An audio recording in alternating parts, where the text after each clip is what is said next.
What is up, guys? It is HTOMario, and I'm going to be showing you a Terran against Terran. At the start of my videos, I kind of want to remind you guys, since this is one of my primary sources of income. My second source of income is if you look below on the, right here. Is it this way? It's this way, right here. This little line there. There. You can see how to, it's also below in the information at the localfactory.web.com. You can go there and get all the replays that include, you can request previous ones if I have them. I don't really delete them very often anymore. I used to do it a lot, but I have some from pretty much this whole entire month. So if you subscribe, you can ask me, once I add you to the list, hey, could I get the replays from this date. You have to ask by date if you want anything in the past, not by player, because I'm not going to search through everything, but I can just send you everything so you can search yourself. And yay, replays. It's like $4.99 a month. I send it to you at the end of each day, sometimes the morning or afternoon after. If I'm really tired and I just want to go to bed, I'll send it the following day. But you get them. You get like 95% of my replays. You don't get like the arcade ones and stuff like that. So yeah, let's get on to the game. So let's take a look at a TvT. It's going to be against the Muslim. And what I'm going to do is I'm going to change the scene so you guys can't quite see it for a moment to load up, so you don't know how long the game is. The Muslim is a very talented player, a North American professional. I don't think he's originally from North America. He might be from Canada. I don't know, or England, maybe. He's got a wonderful accent. I honestly don't know, but he's just a very entertaining player to watch, and I watch him from time to time. I don't watch streams very often, but when I do, the Muslim is one of them, because he's very entertaining, yeah, as I mentioned. So let's take a look. In this game, we mess up a little bit, which sucks. We get superbly supply blocked. See, I was going to originally go for a Thor drop, and you guys get to see a new build this game. It's my safe build. I perfected it. I perfected this build against Bio in the Heart of the Swarm beta. I spent weeks on it. Spent most of my time on it. And I've always kept it in my repertoire as a safe build, to where if I absolutely know the player is going Bio and I make a mistake, I transition to this. I don't pop it out very often because I don't really want it too well known, but I kind of wanted to cast this game because it's such a neat game. So, yeah. Anyway, it works. There are certain ways you can get around it. You can't be overly aggressive, so, that sucks. But if you're playing against a mech player, don't do this build. It has to be bio units. So let's take a look. So we go gas first, and we go into barracks, and we're thinking Thor drop, barracks, factory, armory, medevac, and then flyover. And we're scouting. At the time, I did not know this was the Muslim. My stream told me afterwards, so this was played on stream earlier today, and I wanted to cast it even before I knew it was the Muslim, because it was a good game. And I don't do a lot of Terran against Terrans. I don't see him very often. So yeah. So here comes the barracks, and here's where I fuck up. I forget to make the depot. A huge mistake. It could easily cost me the game. Very, very, very easily. And here's a second gas. I'm getting ready, and I'm like, why am I not making SUVs? Oh, shit.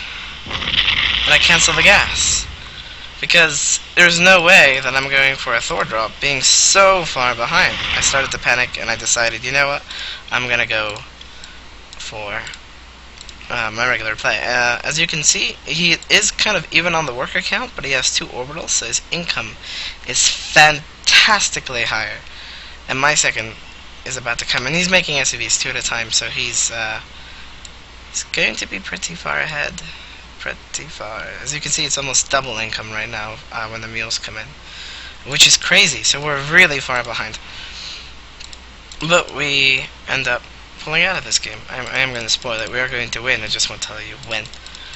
So here's a starport as previous, so what I'm doing instead is I go for widow mines. Here's the second factory. The widow mines are one of the great ways in the early stages of the game to help stop many things. And I saw a lot of barracks. I did not think he was going to go for siege tanks, so it was a guess play. So I'm like, I don't think you're going siege tanks, even though it wouldn't be terrible against siege tanks as long as I had my own.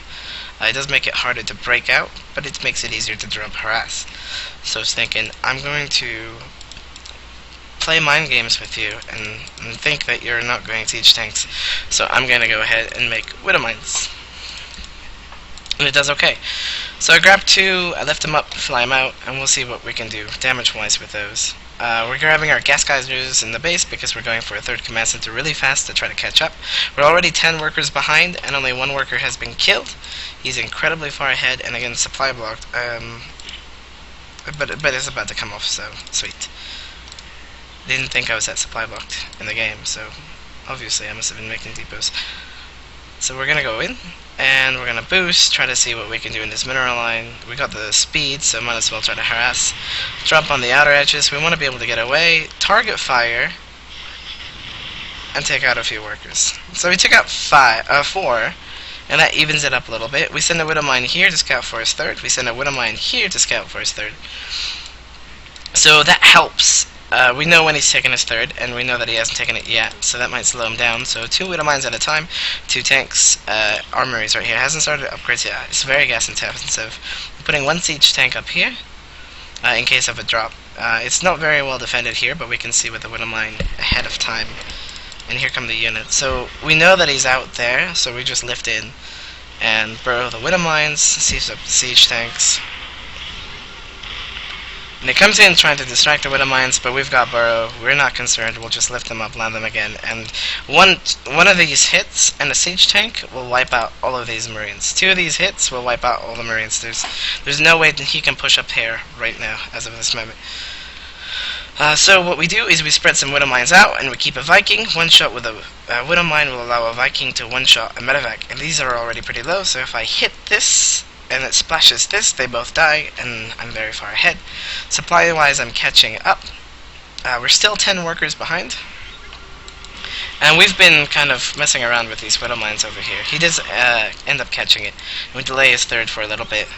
And we get him to spend scans, so we're behind workers, but it's not as bad if we can get him to spend scans for a decent cost, you know. So we need turrets over here and turrets over here. I'm going to build another one over here in case he tries to fly up. 2 widow mines over here. I think there's a third one under here. Yes, there is. 2 more factories and another command center. We really want to catch up, so we want a bigger income. So we're going to grab extra mules. And we know it's going to be a bit of a push outside of our base. So what we're doing is 3 siege tanks here, 3 siege tanks here, and the widow mines in front. But he can't push in here. Send our barracks out in this direction so we can spot for drops coming from here, because we're not going to put a sensor tower that way. Here's the other missile turret, and we put our armories here. That was kind of a bad idea, but it's just kind of the way it flowed. Now we're making a lot of, so we're getting blue flame, we're getting +1, so our upgrades are very far behind as well because of our start. So we're making 2 tanks at a time, and we have the potential of making 4 Hellions. We're trying to get this Expo, but he's being very good about slowing us down, so we're just going to leapfrog it. We're just going to be very careful. We don't want to risk him dropping all over us. We want to create a well-established line. We don't want him to break us, so we're playing very patient. Still making units, you know, as you can see, upgrades. Blue flame is nearly done. And here we go. So missile turrets to help prevent drops. We got some widow mines. Some missile turrets here. 2 of them over here because we don't have widow mines to help defend. Viking, take out Viking, and we push them off the cliff. So now we can take this Expo. It's pretty even. We're still 10 workers behind, but it's not as much of a difference now because we have an extra command center, and he's still building his, and it's going to be for an Expo. So we're slowing down his 4th a lot by being here. So he's coming to take this base, and we're using Hellions to kind of roam around the map and try to do some damage. As you can see, he still can't make anything here, so we force another scan, which is good. And we come in here and we kill some workers. So overall this game, we've killed an okay amount of workers. If you look at the units lost, he's lost a little bit more than us. We killed 12 workers, and that evened up the count. He's double expanding, so he's going up to 5 base. We spot it, so we know there's 2 bases going up. We're also making 2 command centers, so we can take 1 base. We cannot afford to take a 5th base right now. We would be spreading ourselves too thin. Very, very, very much too thin. So what we're going to do is we're just going to prepare for other things, you know? We just prepare for in general. And these Hellions, so I came in here, killed some workers, and now I'm boosting in. And from our point of view, we can now see the battlecruiser. And we've already made Widowmine Burrow, and we're getting we're getting the Raven Energy, the Corvid Reactor, and we're also getting some Banshees. We didn't get Cloak for them. I should have, but I forgot it. Still have these Widow Mines here. At this stage I could probably move them. Keep one like here, maybe even 2 here, and then 1 here. But we also have 2 Vikings here, so that's nice. The Banshees I've been using a little bit to snipe expansions because they're not as likely to put missile turrets up there, and they're not getting Vikings, so you know, or usually they aren't. We go over here and we see a pretty big army, so we're just trying to get away. Try to do some damage. We just trying to juke him out, scan over here to make sure there's nothing behind, and then we go. And then we send the Banshees down to their proper place in just a second. So we get in, do some damage, try to send some down, but he cuts it off. We're now ahead in supply, or at least in worker count, so our income is definitely higher. And then we use the Banshees to snipe this base. So our plan was we're going to get a 4th base, and we're going to deny his 5th with Banshees to make it even. And here he comes in for the attack. So the Banshees did their role. We're now on even bases, not something you want to be as bio. I had to burrow the Widow Mines. I got a planetary here, and planetary here, so wherever he goes, he gets face planted with a planetary. Widow Mines does a lot of splash damage. Turrets take out some Vikings. So we lift everything and move. We know everything is right here, so there's no need to have tanks anywhere else. Plus, if there's a tiny squad, you know, we've got planetaries. So we try to get the Widow Mines in a good position, and this was a mistake on his part. You know, I'm sure he didn't mean to clump up like that. It's something that we're definitely able to take advantage of, because what the Widow Mines do is they hit a target, and anything air or ground around it is affected. So he goes from 187 to supply to 155, and then the siege tanks siege up and take out the bio. We've got Hunter Seeker missiles going out, taking out the Vikings, and then we have even more Widow Mines attacking, and we've got now Vikings attacking as well. We used the all army button to make sure everything could get here on time. I didn't want to take a risk, so the Banshees actually ended up coming back, but that's okay, they're now part of our army. We ended up taking out a huge chunk of his base, or a chunk of his army, and we're now ahead. So we can take this base, make it another planetary fortress. I think we got building armor now? No, we didn't. We should have gotten building armor, but he's getting 333 upgrades. He gets armor first because of battlecruisers. You want the armor for battlecruisers. So I'm kind of scouting around with my Banshees, looking for hidden bases, seeing where I can harass. I got 16 workers AFK. That's not good. I gotta move him over here. Yeah, so I tried to pick off at his 4th base. He made those turrets at the start. Pretty good. Moving away. A little bit of micro. Since I don't have cloak, it sucks. You know, I can't force a scan. At this stage, we decide, you know what, we're about ready to push out. We're just making a few more Widow Mines in case of battlecruisers. And we're also, soon we'll be getting, I think we did already get the Blue Flame, or the Transformation upgrade. So we got quite a bit here. Getting 2 more command centers, for one for taking an expo, and then 1 for making it into an orbital command. And we're going up to 5 starports, all tech labs, you know, so we can make as many Ravens or Banshees or battlecruisers as we want. We are supplementing ourselves a little bit with some Hellions, so we can make them Hellbats, and we're pushing out.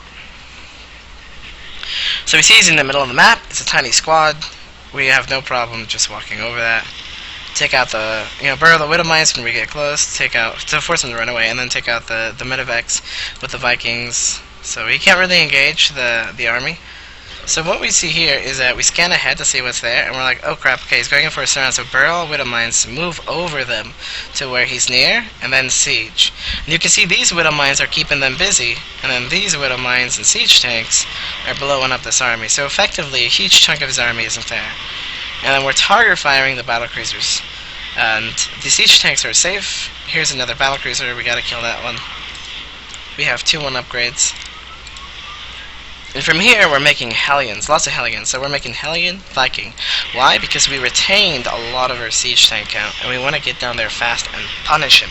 We want to overrun him really fast. So we got the transformation servos. Here's the building armor. We are morphing them. I'm just gonna move this one over here. I forgot about that, because we've got map control, so we can send some SCVs over and kind of play risky with a non. Expansion. So we got the transformation servos. The Hellbats are moving in with the widow mines. We scan him. He doesn't have too big of a force, and we still got a huge line coming in. So we got lots of Vikings and Hellions coming in. Our goal is not to let the siege tanks die. So we burn the widow mines at the front. So anything that comes down, he's got to attack. Anything that comes down gets splashed, or he's got to attack it, and it'll delay him. We still got a ton of stuff building, just 7 Hellions at a time, and 4 Vikings. And we're trying to take out the space. Ultimately, we should have pushed up the ramp in the future. I won't make that mistake. I'll just leave some widow mines here, some widow mines here, and then push down just in case there was a counterattack somewhere. And I think the game would have been over a bit sooner if we did that. So he tries to do a Hunter Seeker Missile. It does do some damage. We try to split up as best as I can, but we mess up a little bit and it gets a few tanks. But the extra Vikings are coming in, the Hellions are coming in. So the extra Vikings help stop his air control, and the Banshees help take out everything else. And yeah. With the Hellions, we can just transform them. We keep rallying over. We gotta transfer these to another base. We made 2 more command centers over here, so we can make one into an orbital, one into a planetary, and then make another 2, and then just keep kind of going from there. And yeah, so we were able to do a lot of. We kind of messed up at the start, but we were able to do some economic damage. We were able to delay his expansions. We were able to take out a lot of SCVs with our Hellions. We had a very good position, and then he messed up in the fight, which is an honest mistake. It happens from time to time to every player. So he was able to get splashed big time. I think I still would have won the fight if he engaged and wasn't clumped up, but it would have been a lot closer. So yeah. Thanks for watching, guys. I hope you enjoyed this game against the Muslim. Again, check out the link below, and have a good day. If you want the replays, check out the link, and Cushing's too, 25 an hour, but with that you get pretty much a whole month's worth of replays, so it's really only $20. So thanks, guys. Peace out.